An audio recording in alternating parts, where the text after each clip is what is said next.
Hello everyone, welcome to back my channel. I hope everyone is having a wonderful day. Before starting the video, please go ahead and hit the subscribe button and give this video a thumbs up. The bold and the beautiful spoilers and updates tease Taylor Hayes. Rebecca Budig may reach out to Nick Marone, Jack Wagner, for assistance. Is Nick's imminent return a strategic move by Taylor to ensure that Brooke Logan, Catherine Kelly Lang, stays away from Ridge Forrester, Thorsten K.? In the April 14th episode of B&B, it appeared that Taylor was suggesting to Brooke that she should seek out a new man if she was determined to date.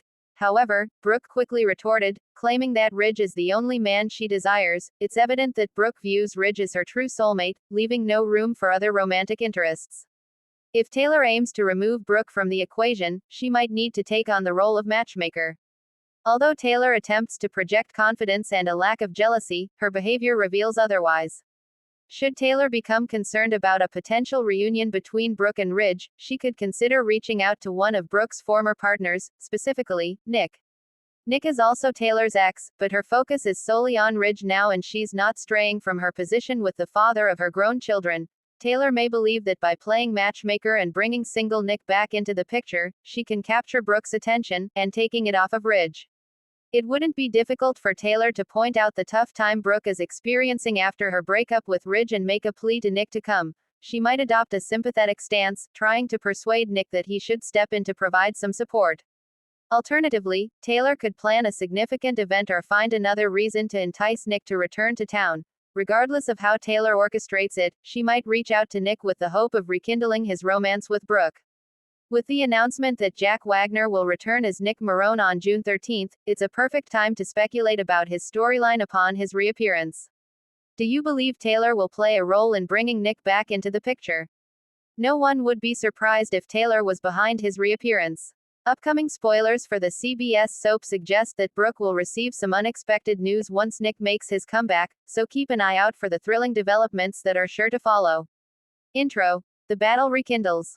In the City of Angels, some rivalries never die, they evolve. Just when Brooke Logan believed she had a firm grip on Ridge Forrester's heart again, Taylor Hayes, always the calm before the storm, finds herself at a breaking point. But this time, she won't sit idly by while Brooke reclaims the man they've both loved for decades. With desperation creeping in and old feelings bubbling up, Taylor makes a surprising move, reaching out to a man from her past, Nick Marone.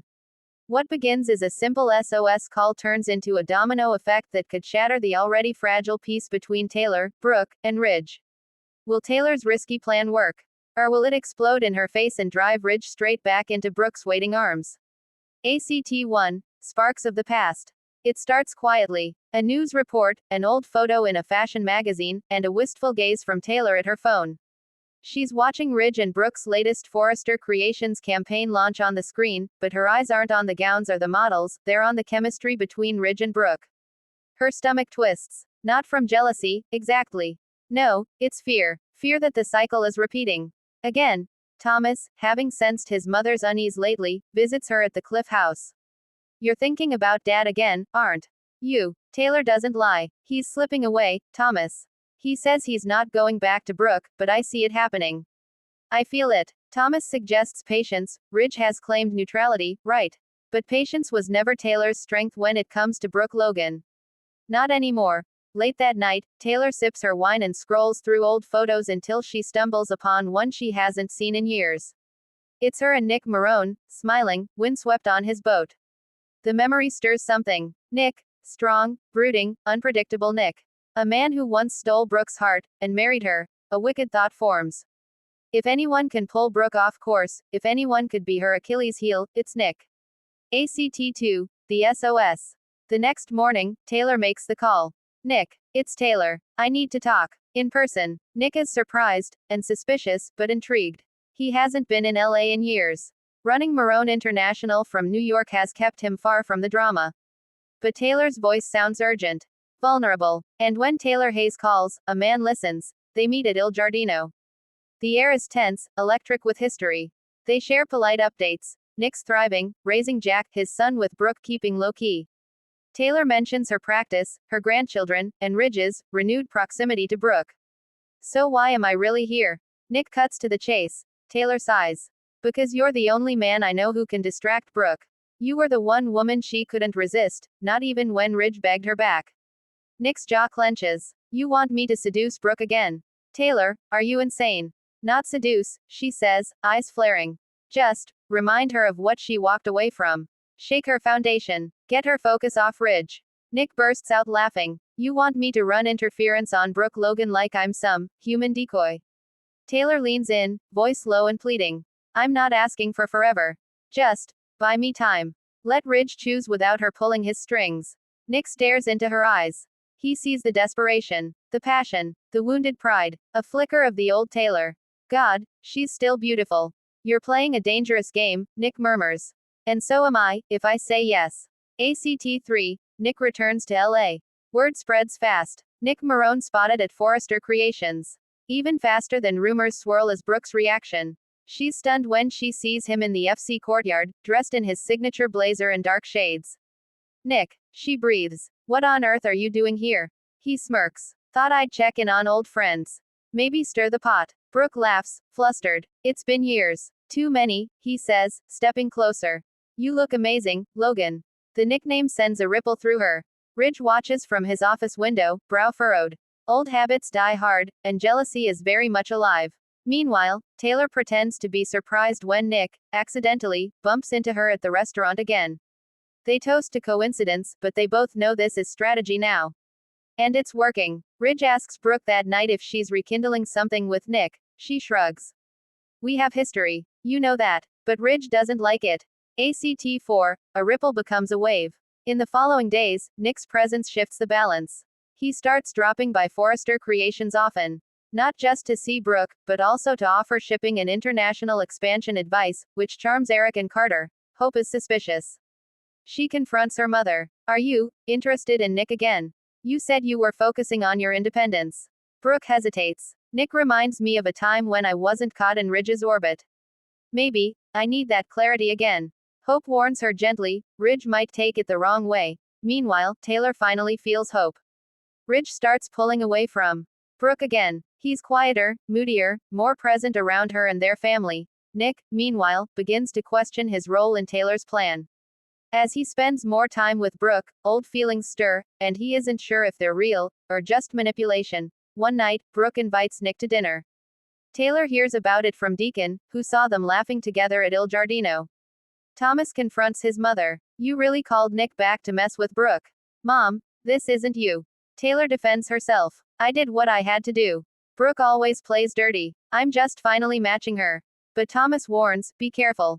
Ridge hates games, and if he finds out, he won't forgive you. ACTV, the truth leaks. Unfortunately for Taylor, not all secrets stay buried. Sheila, ever the opportunist, overhears part of a conversation between Taylor and Nick outside the restaurant. She catches just enough to piece it together. Taylor asked Nick to lure Brooke away from Ridge. Sheila doesn't care about the triangle, but the power of blackmail always appeals. She confronts Taylor. You're playing chess with Brooke and Ridge. That's bold, but stupid. Taylor panics. What do you want? Sheila just smirks. A favor. Down the line. Let's say, an endorsement. You'll support me getting a second chance. If you don't, I'll tell Ridge everything. Taylor reels. The trap she set is closing in on her. She debates confessing to Ridge herself, but she doesn't get the chance. Brooke overhears the conversation the next day.